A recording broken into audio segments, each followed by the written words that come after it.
Hi, everyone. We have with us Eemaan Siddiqi. Eemaan heads the software department and the user experience teams at Princeton University. Her years of agile methodology experience help her play an instrumental role in bringing about an organization-wide agile transformation to Princeton University. Prior to joining Princeton, Eemaan held corporate jobs, including being a senior digital consultant at Accenture, where she held multiple roles on different projects across diverse organizations and industries, both nationally and globally.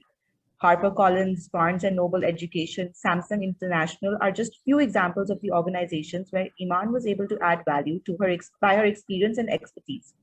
Born and raised in Pakistan, Eemaan has been a New Jersey resident for 20 plus years. She has her bachelor's in English literature and psychology from Kinnaird College in Lahore and an MBA marketing from Institute of Business Administration, Karachi. A few years ago, Eemaan earned her technology leadership MBA through a joint collaboration of Ivy League universities, Princeton, Harvard, Yale, MIT, Stanford, and Cornell. That's an amazing list of universities. And now over to Jahan.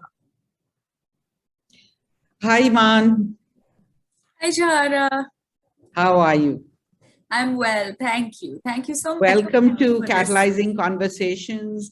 I remember when you were visiting here and we met at an IBA event, I was so excited during our conversation. So many things came up, so many things that rang a bell. And I thought, why don't we have you have a conversation with us on Catalyzing Conversations? So here we are.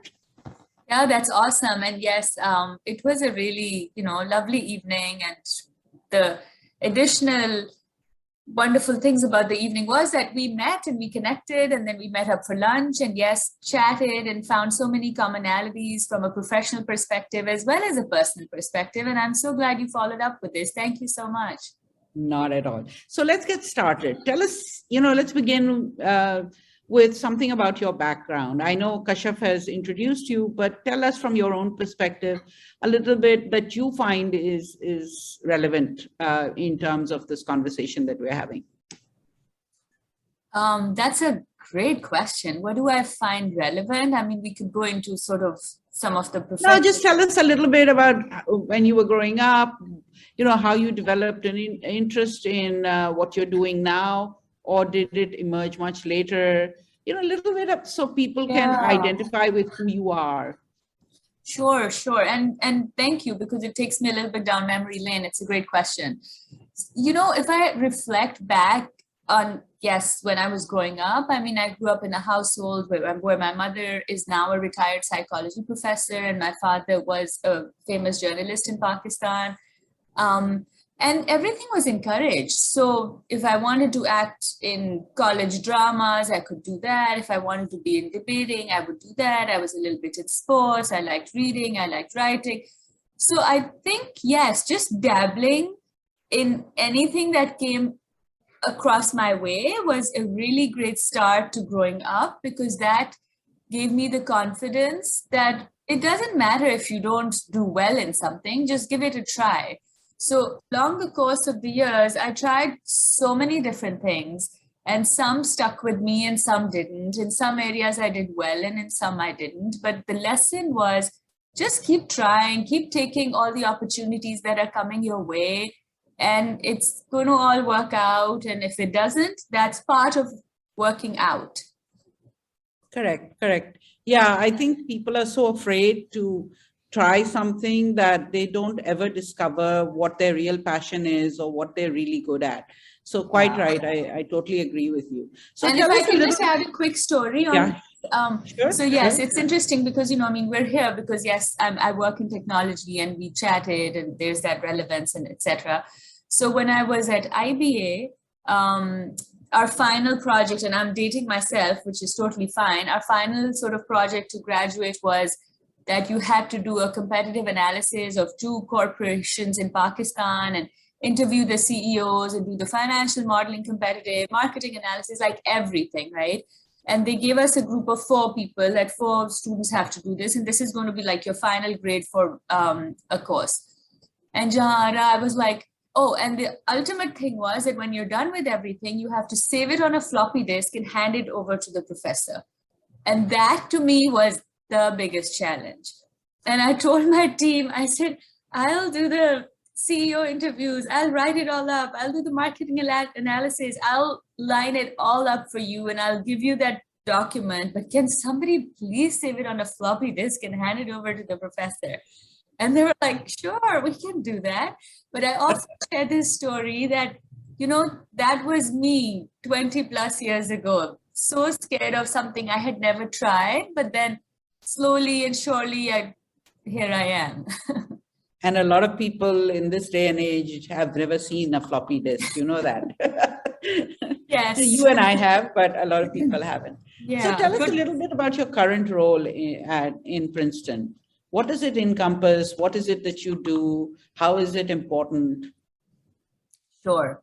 So, as Kashyap shared initially, I lead the software development and the customer user experience groups. And what software development at Princeton means is that any group within Princeton University, like any department, academic department, administrative department, if they have a need to digitalize something or to automate something, then they go to like this project management team and they vet it out and say, okay, well, there's a vendor product out there. Great, we can hook you up with that.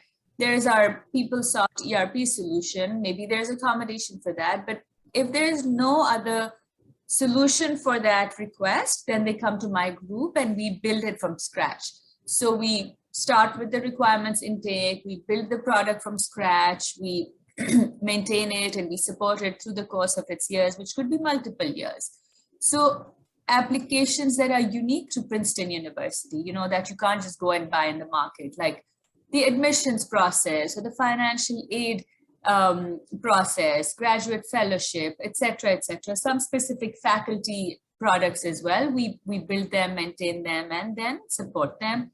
So it requires a lot of customer relationships. And even though we're all like under the Princeton University banner, I'm working with different departments and different academic units across the university.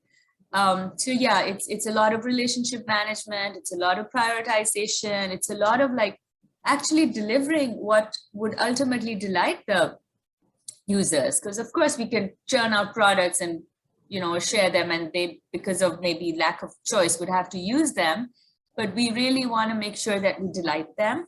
And in that aspect, and I'll come a little bit to the agile part, when I started, we realized, well, the group is developing all these amazing products and the users are using them, but they're probably not delighted because, again, lack of choice, they're given something, it's better than what they had, which was nothing, so they're using it.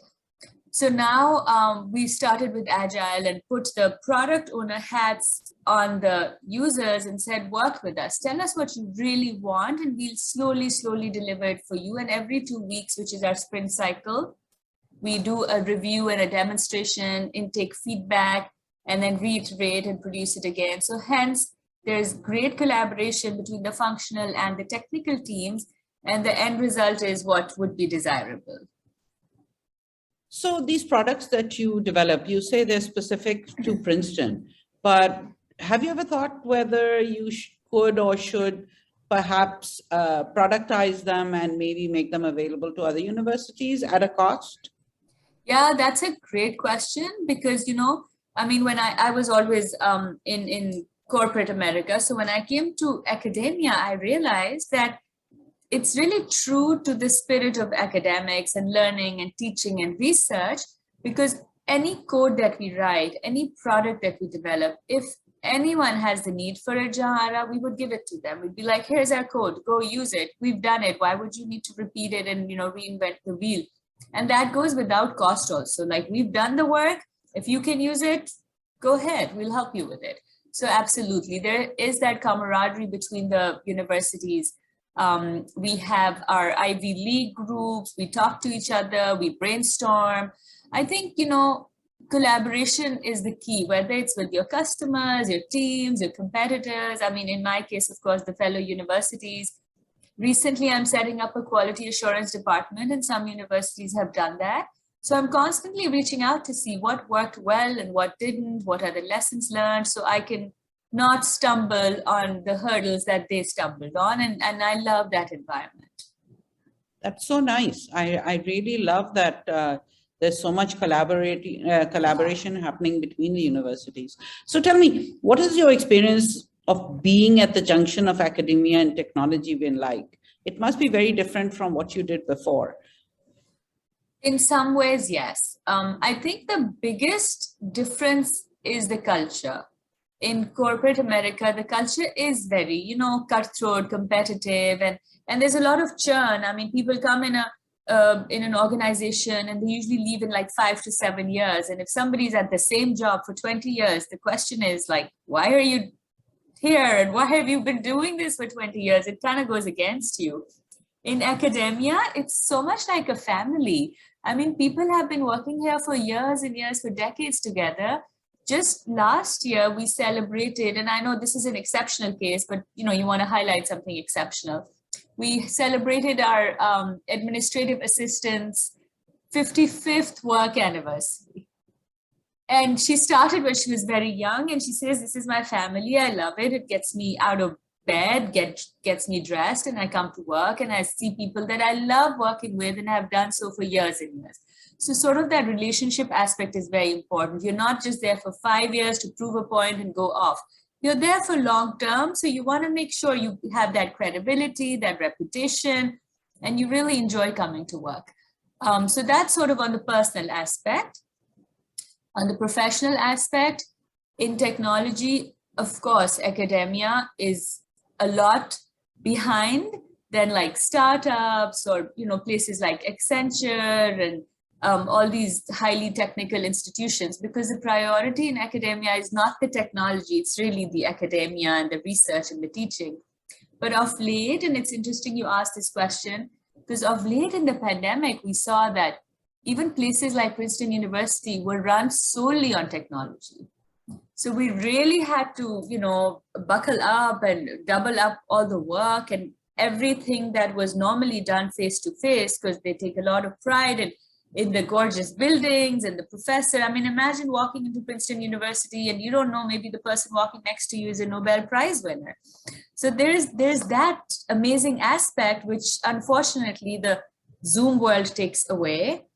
But because of that, we had to make an extra effort to really become highly technological savvy in conducting faculty sessions. I mean, each faculty member was dependent on technology to even conduct their sessions.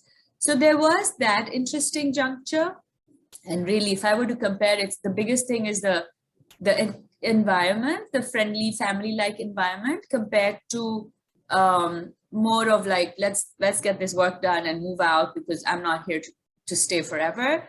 And the other aspect is that recently, I mean, yes, technology, academic universities are a little behind in technology, but recently they're really focusing on catching up. And even we are creating our, 5-year IT strategic plan to really be with the corporations, and there shouldn't be a difference.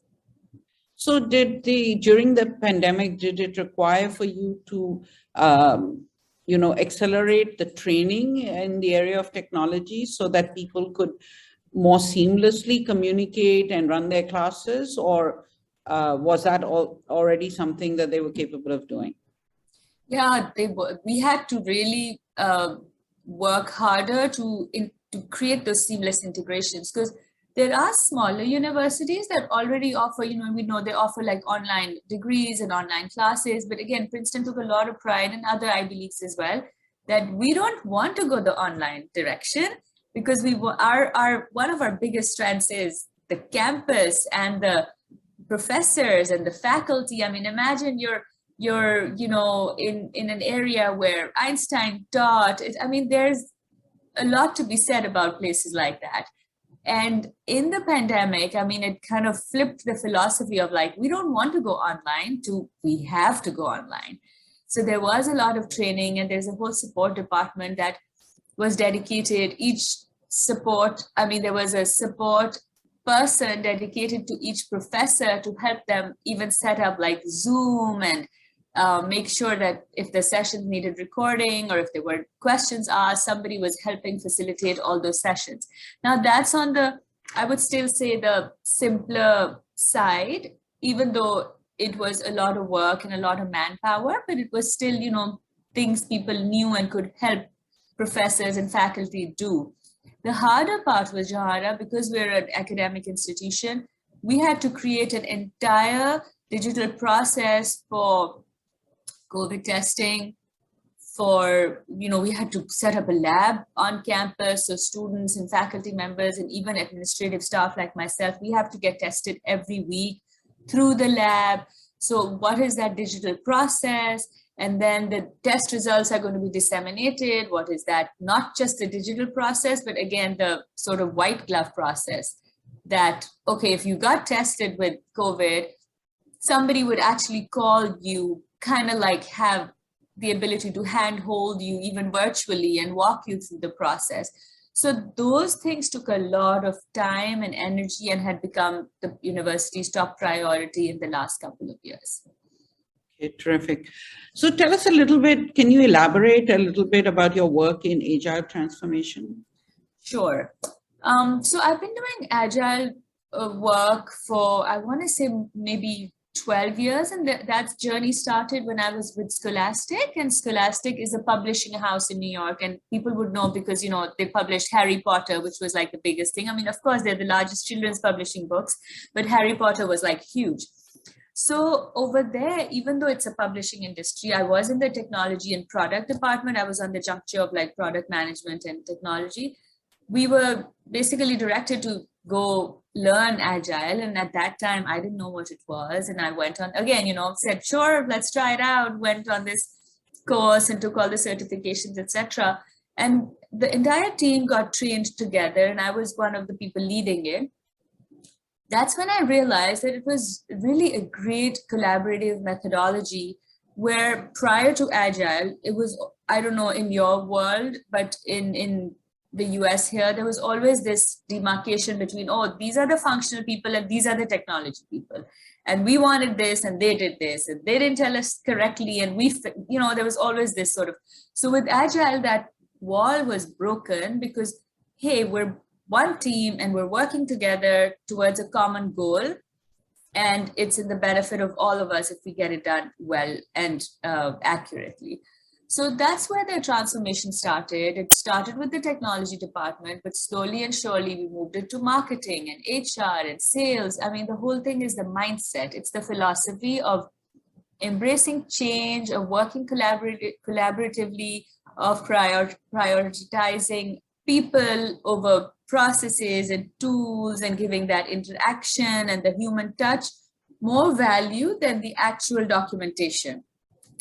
And especially in this world of ambiguity, it's working out great because initially, sometimes you don't always know what's needed in product development. You find out in little bits and pieces. So with Agile, we would develop a little bit, get proof of concept with the product owners or our functional leads and get their feedback and say, okay, great. Now prioritize your feedback and the other list of things we need to do, which is really the backlog. And in the next 2 weeks, we'll work on that prioritized list for you.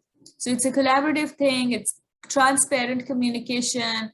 So if we commit to, let's say, completing 10 user stories, and each requirement is a user story. If we say we're going to commit to 10 user stories in the next 2 weeks, then through the course of the 2 weeks, we're constantly talking. And if, let's say, 4 people in the team get COVID, then we are in communication and saying, unfortunately, we're not going to be able to do the 10, but we'll be able to do the 6. So there is that setting of expectations in real time in a realistic manner. Everybody's coming together, nobody's disappointed, or you don't lose credibility. So that's one aspect. So that's sort of where it started. And at Princeton, when I joined, I realized, again, my team was doing great work. They were doing all this amazing development, but it didn't often delight the customers because their involvement was negligent. So we said, all right, we get our customers to wear the product owner hats. We conducted a bunch of agile training sessions, which have been really popular.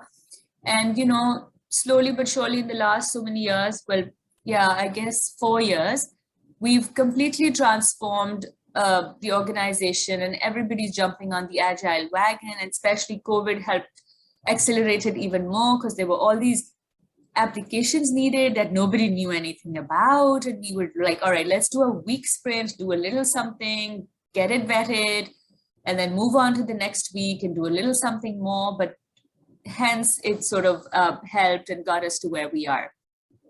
So I see more and more organizations using this. And then, people think it's more of a technology thing because of course it started in technology, but it's a mindset. I mean, we met in Pakistan because I was at IBA for these guest speaker sessions, and one of them was agile methodology. And I shared a slide where in the pandemic, I was using agile for my children.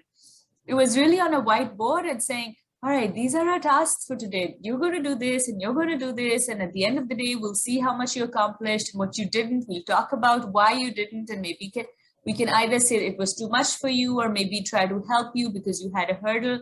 So I had that thing like, it's really a mindset. Let's bite little pieces at a time, give constant feedback, and hold yourself accountable. How old are your children? Yeah, so I have three, mashallah. The youngest is 13, she's a daughter, then a 17-year-old son, and a 25-year-old son who's graduated and working and moved out.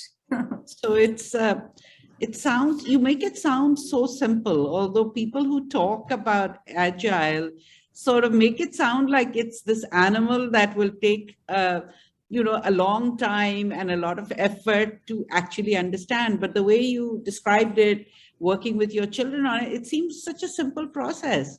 And, as you said, it's just a mindset shift that people need.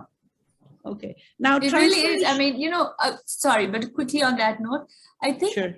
with the work I do, Joanna, I have this philosophy of simplicity because I know exactly what you're saying. I've worked with a lot of people, and some of the fears we have about stepping into a new industry or new realm is because people do intimidate you by using all these big words and making it so complicated. So my philosophy is just try to, if I can explain it to a 12-year-old, any concept in the world, and if they understand it, then that's my benchmark to take off and use it with anyone, regardless of their background. Because, you and I may have worked in technology, but somebody we're talking to may not have. So why use words that they will not understand? And that's just a meaningless conversation then. When we used to do this, we said, make sure that your 75-year-old grandmother can understand it. So you're looking at the other end of the sphere. So tell me, when transformation takes place, it's usually a challenge to get people to buy into it.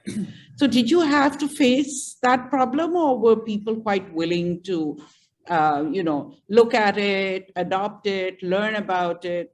Because I found that especially, not just in Pakistan, but even elsewhere, whenever you try to bring about something new, it's a challenge. It's a fear that people have, and also a fear of the unknown, probably fear of not being able to do it, that kind of stuff. Did you face that at all?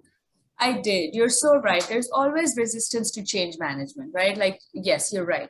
People are used to, they have their comfort zones. It's very hard to get them out of it. And then rightfully, like you said, there's this insecurity about, well, I've been doing something for so many years.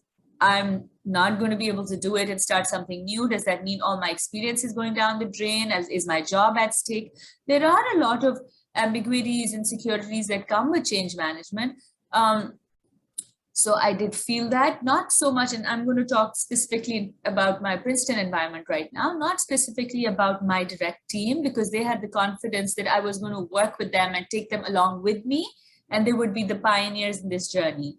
More so from the customer perspective, because the product owners or administrative users and experts, they had been doing something for years and years, and now we were saying let's try something new. So they were a little hesitant also.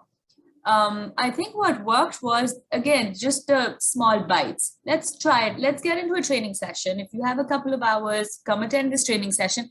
And the buzzword about agile is also something. And, there could be different things, but I think the buzzword was like people kind of wanted to know about it, even if they didn't want to do it. So just coming into that session, attending it, and then we said, let's try it out for like 2 weeks and see and get your feedback. So that feedback loop, I feel, is really important in everything. If you give people the voice and say, we're going to try it out, but you have a voice. If you hate it, we won't do it. If you like it, we'll do it. If you hate certain aspects of it, let's change it. Because again, it's all about embracing change and working together. So giving them that comfort that we're trying it out, but it's not like a hard and fast rule that we have to do this. If it works for us, awesome. If it doesn't, we change direction. So I think going into anything new with that open mindset, like let's try it out. If it works, wonderful. If it doesn't, let's make it work and find out why it's not working. I think that the getting to the why of everything is really critical, you know, and sometimes we do like, all right, why is it not working? And then you can dig into like a few whys to get to the root of the problem and then try to fix it. Yeah, I think that's a good philosophy to follow, because then people don't, you know, then people sort of get into it a bit at a time rather than suddenly having to face it. Yeah. So tell me, with the current adoption of digital technologies globally, how important do you think it is to give people a good user experience? Oh, yeah, great question. So one thing, yes, with the boom of digital technology, I also feel, again, sort of, I'm going to tie in the agile question a little bit here because I feel there's some relevance. You know, when we talk to our customers or whatever, like, and I'm sure you've experienced this, Jahara, every functional user needs to be a technologist at some level, and every technologist needs to be a functional have that functional mindset at some level, right? These lines are all blurred now. I mean, everybody, again, you could be doing any kind of job, but you need to be able to, in corporations, actually, you need to be able to get on Zoom and have a conversation. That's being somewhat of a technologist. So you kind of have to have both now. And user experience is key, and we've all experienced this. We'll go to a website, if it's frustrating and if it's not working out for us, we try to find other avenues, and if there really aren't any, then, you know, we'll grudgingly use that because we have to, sort of back to like, where's that input? But if you go on a website or an application, or like we're on Zoom right now, we're loving the user experience. You know, your voice is great, I can see you clearly. If this wasn't the case, we would both be frustrated, and that ends up in like these heightened emotions that take away from the work that you're trying to produce. So regardless, and when we talk of user experience, I mean, we're talking specifically of technology and digital products, but really user experience starts the moment you walk in the door of an office. You know, how are people treating you? What is the vibe you're getting? And then you kind of get to the core of your work. I think it's really critical because it sets the tone for what's to follow at every step. You sign on a website, oh, this was easy. It's setting the tone of what's to follow next. It's giving you a prelude of here's what's coming next and here's what's coming next. So yeah, it's, you know, in short, it's absolutely critical because 95% of the people will move away from an application or a website if it's not giving them that right user experience, whether it's on your phone apps, etc. So it's, people don't understand. I mean, you could have the best, you could have solved the most complex of problems in an application, but if the user experience is not delightful, because I like using that word, then people are going to walk away from it. And it doesn't matter how much brain power has been put into actually solving that complex problem by a code. It's ultimately the user experience that makes you stay. So in your view, how closely does product and user experience tie in together? What should companies focus on more? Yeah, that's great. So I think without, and because I, you know, the other team that I lead is the user experience team. I mean, when we start diving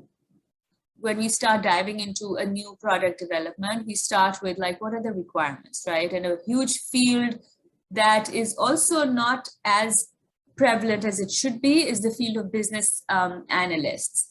So, I mean, we have a business analyst. I would love to get more, and we're promoting that more and more. And people are again seeing the value and giving us feedback. So it starts with the business analysis, where the business analyst is really trying to understand what the business is, what the processes are, and what the change in requirements, what the new requirements are.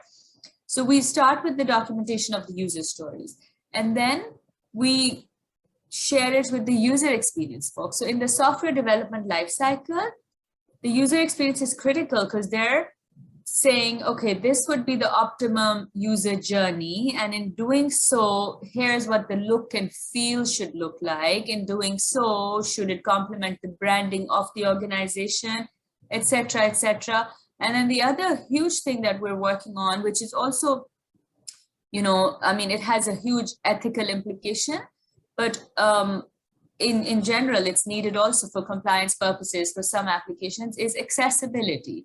So user experience and accessibility come hand in hand. So any person who's differently abled should be able to go on a digital product as conveniently as you and I and have a great user experience from start to finish, regardless of the abilities. And we are focusing on that. We're doing ethical coding by accessible coding and making sure that, you know, if a person can't see, they can still log on from start to finish and get the product to their house if it's a tangible product. Be ready to open the packaging and install whatever is needed on their phones. I mean, that user experience doesn't just end when you get away from a website or a web application. It takes you till the very end, you know, with what you're left feeling like, oh, that was great. So again, without the user experience, a product is kind of like flat, you know, they have to go hand in hand.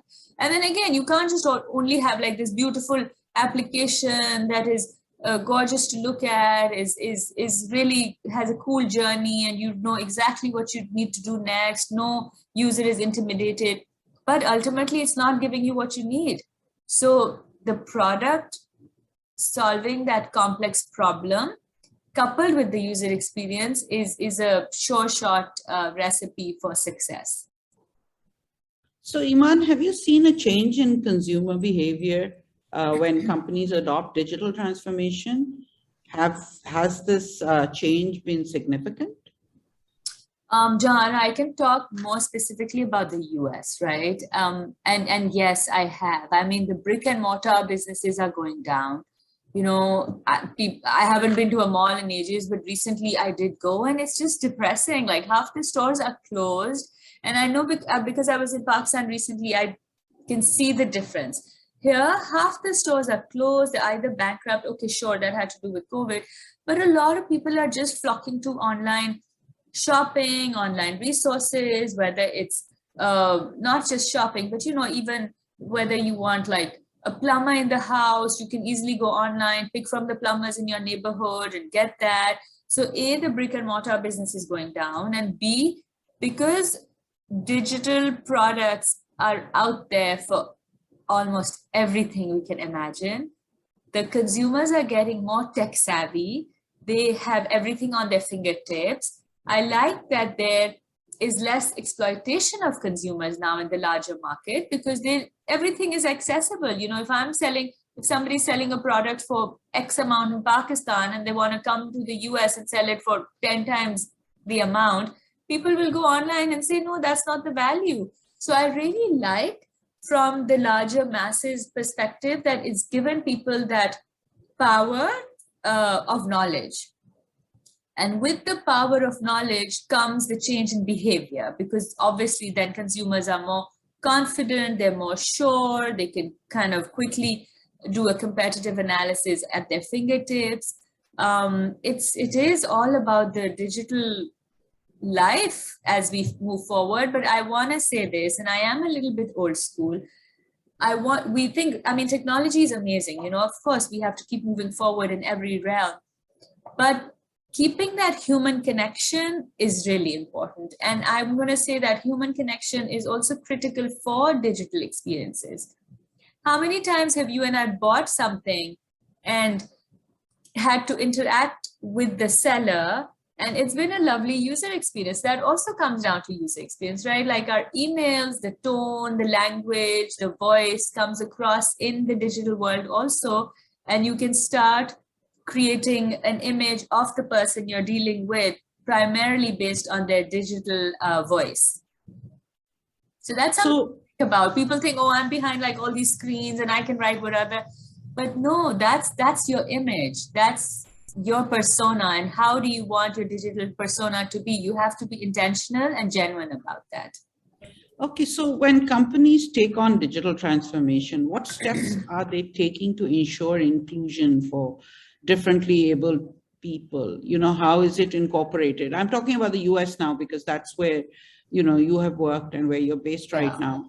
What steps are organizations taking to make sure that this is incorporated? Sure. So at a starting point, and we're talking about A, yes, the US, B, development in the US, like software development. So we are making sure that our software developers get some basic training. So there's some things they can do right away when they're writing code.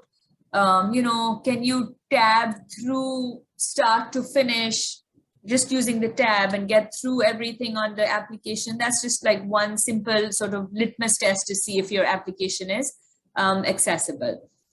But besides that, yes, a basic foundation of training, and then through that you can get like different levels of training. Ultimately, it's the CPAC, which is Certified Professional Accessibility Expert. So that training is really critical if you want to develop, you know, not just write code, but be an ethical developer. And like I was saying, I mean, some organizations, and even with us, some of our applications, and the example is academic hiring. We hire from all over the world. We don't want a differently abled person sitting in, I don't know, let's say any part of the world, not be able to apply to Princeton University because they physically couldn't apply. But they may have the brains and they may be a genius, and Princeton would have, you know, benefit greatly from them being a part of the faculty member, but because of that roadblock, they just weren't able to apply. So that kind of an application, we kind of have to make sure it's accessible from a compliance and legal perspective. So hence the developers, of course, have to be trained if they're working on that. Like you want to make sure it's accessible. So yes, training is one to answer your question.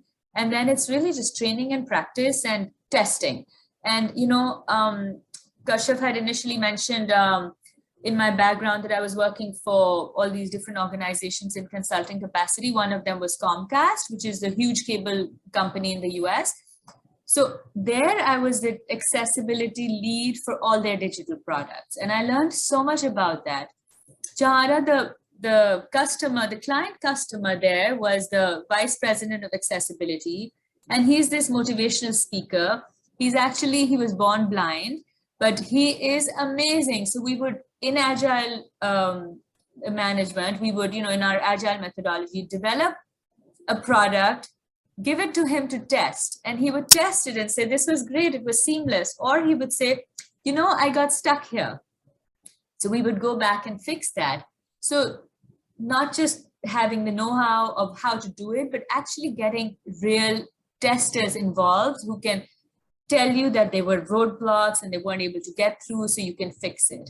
And when I say testing, when I say differently abled, we're not just talking physical, right? We're these days, especially, and this also ties into user experience, we're talking like anxiety, we're talking tremors, we're talking like that cool, neat user experience that is targeting every kind of person who could be going through anything. It doesn't really just have to be hard of hearing or hard of sight. It could be, like I mentioned, some of these other mental issues as well that cater to user experience. So yeah, ultimately, so when you talk about diversity and the mindset.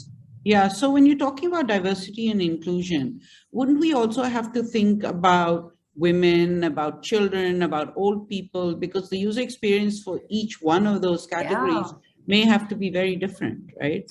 Absolutely. And you're spot on, you know, and it's a great point that you're raising, because of course, diversity, equity, and inclusion is huge these days. I mean, it's always been, but right now there's more of that conversation. And again, being in the US, there's been so many political and environmental incidents that have really raised the bar up for diversity and inclusion. And I feel when you talk to a common person, layman, regardless of their background, when we talk of diversity, the first thing that comes to mind is caste, color, creed, religion, those kind of things. But diversity is so much more than just that. And you touched a couple of points. It's age diversity, it's demographics, it's skill sets, right? When I say we have a strong team together, it's because each person has diverse skill sets that they bring to the table, and hence we are a strong team of like so many cool skill sets.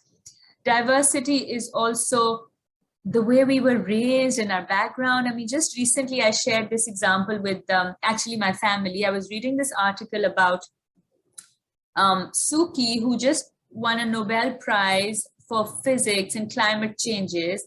And when this article was in the New Yorker, it was so cool because when I was reading it, it started off by his background, and he was 4 years old when he was in Japan, and then he saw like the world's worst typhoon ever. And then when he was 10, he experienced the Pearl Harbor bombings and then Hiroshima. But since that time, he would just start staring at the sky and seeing the changes of the sky and the color, etc., etc. But the point I'm making is that experience and all those traumatic experiences led him to, hence he won the Nobel Prize. But time were like not many others, but he really capitalized on those experiences, even though they were negative, to lead them to where he was. So, it was kind of cool to see that was his diversity. He experienced something that most of us haven't, but he used that experience, knowingly or unknowingly, to something that at 90 years of age won him a Nobel Prize. So yeah, when I talk of diversity, I'm thinking, my thinking is different from yours, right? Because of the way you grew up, all the different experiences you had. You met people that I didn't meet. And from each and every person, each and every experience, our mind is taking notes, and that's what's adding to our diversity. But doesn't it then make it very difficult to develop applications for this diverse set of people?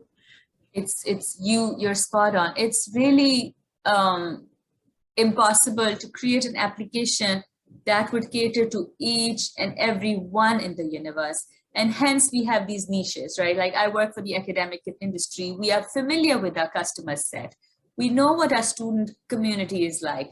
For the most part, of course, each and every experience, but at least we know the age bracket, we know their needs, we know if there are, we know we need to code for accessibility. But places like, you're totally right, applications or websites like Amazon, yeah, they have to cater to everyone. I mean, there's no demarcation there. So in a little bit, like, yes, my job is like, at least we know our market. And within that, there could be exceptions. And when that exception comes up, we cater to that and we'll enhance the application to that. But for right now, we at least know what we are going in for. Okay, what would be your advice to companies in Pakistan looking to create better customer experiences? I think, and I could be wrong about this and you would know more, I don't think there's a lot or any focus on user experience. So, and a prime example is when I travel to Pakistan, we have to download that app, Fast, yes. It's, okay, doesn't matter who hears me because we need improvement. It's the worst user experience. I have found it very challenging myself. Yes. and you want this application to be used by anyone coming to the country. And here are people like you and me who are relatively like educated and tech savvy, and we are finding it challenging.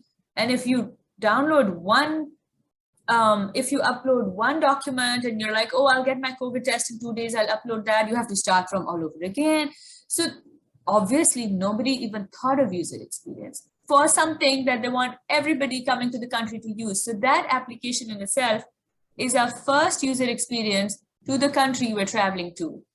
And as someone who may not be familiar with Pakistan at all, that user experience, like I was saying, sets the tone of what's to follow. You don't want that.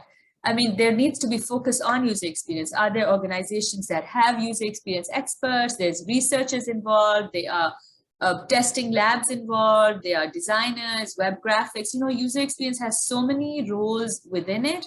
Are organizations catering to that? I don't know. And the few conversations that I had while I was in Pakistan, I don't think so.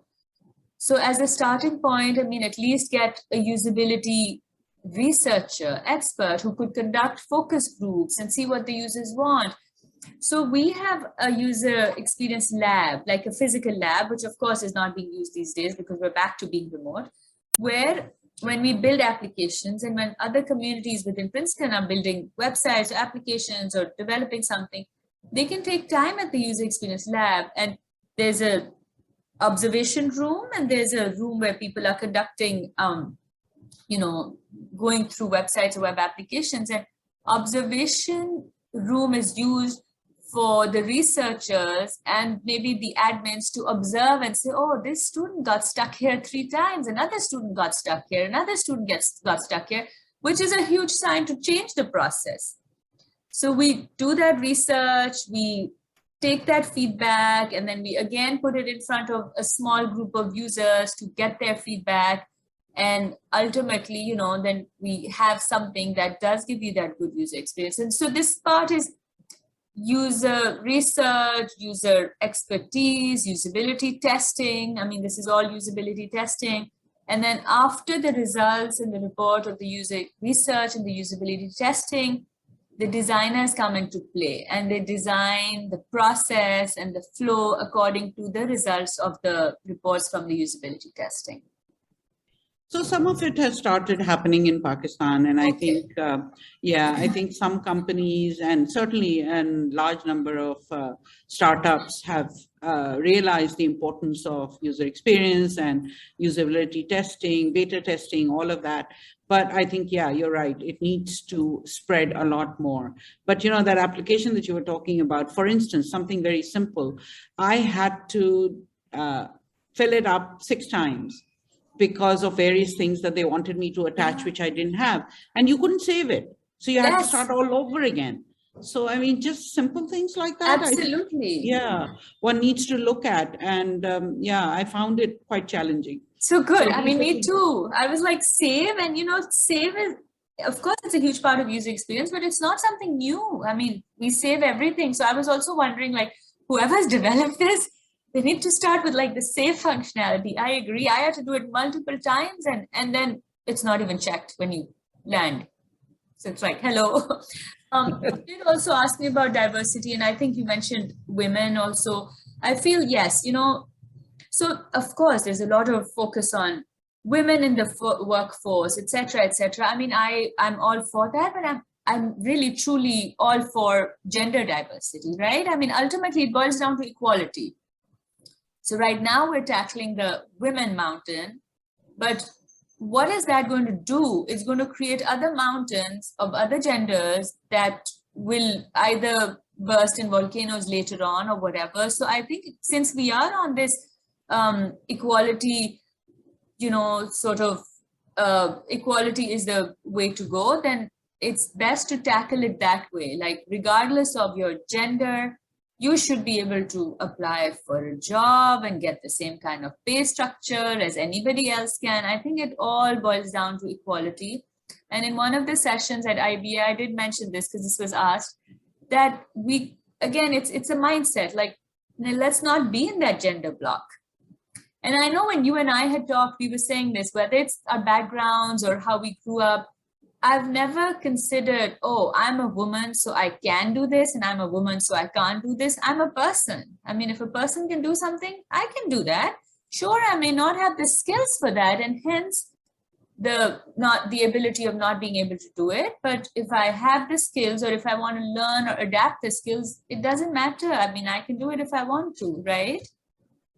So, you're trying to give back by running quite a few sessions at IBA. Would you like to tell us a little more about what kind of sessions you'll be running or have been running? I think you mentioned a couple, but what else will you be speaking at? And is it something that you would suggest a lot more people do? A lot of the diaspora, I think some who visit do run the occasional session or do a talk, but do you think this this structured way of giving back is something that the country needs?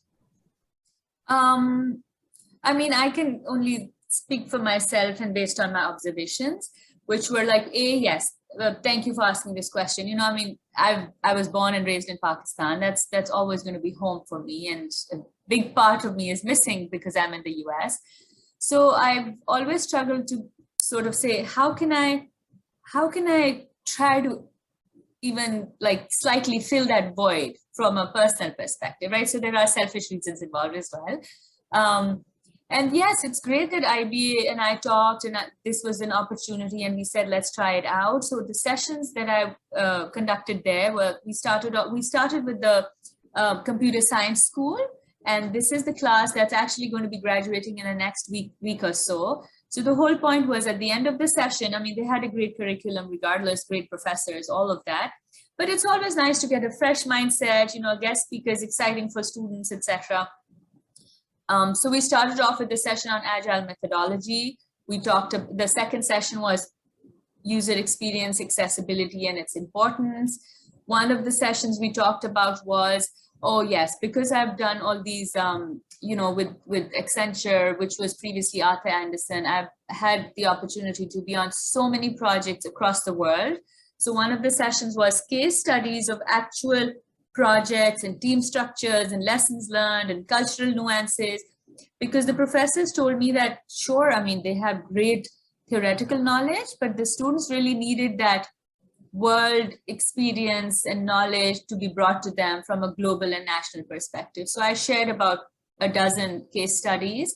And then the last session was that now that you're all ready to graduate, don't just think hardware, software. So we talked about all these different roles that you can go into and all these different career paths you can take, like, data analysts, business analysts, product owners, Scrum facilitators. I mean, these agile roles, so many roles in user experience.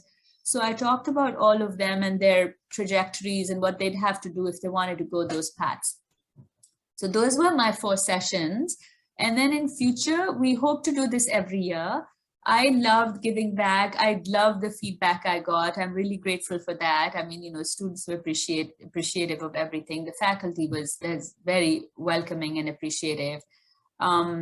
I was told when I was going into the first session that, it's a different, like you graduated 25 years ago. This is a different set of students. So don't be offended if they're on their phones and they walk out.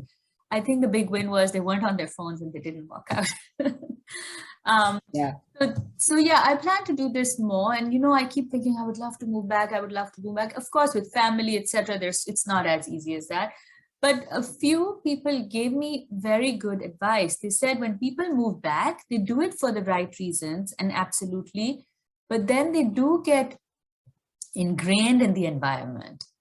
And that fresh perspective and that gusto to kind of keep bringing about that change over time may diminish. And I don't want to generalize this. So they said sometimes, because of course I'm also stuck in these two worlds, they say it's great to go back, learn more, and come back and give back that more that you've learned, and then go back and learn more. So every cycle, whatever that cadence may be, you are bringing that fresh perspective, and you are also constantly motivated to learn because you want to bring back those best practices, and keep the population that you can share this with at par with the international world.